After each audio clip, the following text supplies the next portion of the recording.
ഈശോമിശിഹായ്ക്ക് സ്തുതിയായിരിക്കട്ടെ. ഉൽപ്പത്തി പുസ്തകം 28-ാം അധ്യായം 15-ാം തിരുവചനം. ഇതാ ഞാൻ നിന്നോട് കൂടെയുണ്ട്, നീ പോകുന്നിടത്തെല്ലാം ഞാൻ നിന്നെ കാത്തു രക്ഷിക്കും. എന്തൊരു ശക്തമായ വചനമാണ്.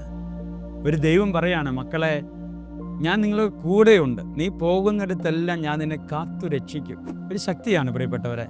നമ്മുടെ കൂടെ ഒരാൾ ഉണ്ടാവുക എന്ന് പറയുമ്പോൾ, ഭയമുള്ളിടത്ത് നമ്മൾ പോകുമ്പോൾ നമ്മുടെ കൂടെ ഒരാൾ, നമ്മുടെ കൊച്ചു പ്രായത്തിൽ നമ്മുടെ അപ്പനും അമ്മയൊക്കെ നമ്മുടെ കൂടെ നടക്കുമ്പോൾ നമുക്ക് എന്ത് ധൈര്യമാണ്. ഒരു വലിയ ആൾക്കൂട്ടത്തിൻ്റെ ഇടയിൽ നമ്മുടെ അപ്പൻ്റെയും അമ്മയുടെയും കൈ പിടിച്ച് നടക്കുമ്പോൾ നമുക്ക് എന്ത് ശക്തിയാണല്ലേ. ഈ ശക്തിയാണ് ദൈവം കൂടെയുണ്ടെന്ന് അറിയുന്നൊരു മനുഷ്യനുണ്ടാകേണ്ടത്. നമ്മളിങ്ങനെ ഭൗതികതയുടെ കൂട്ട് തേടി പോവുകയാണ്. ആ കൂട്ടുകളെല്ലാം നാളെ നമ്മൾ വിട്ടുപോകും.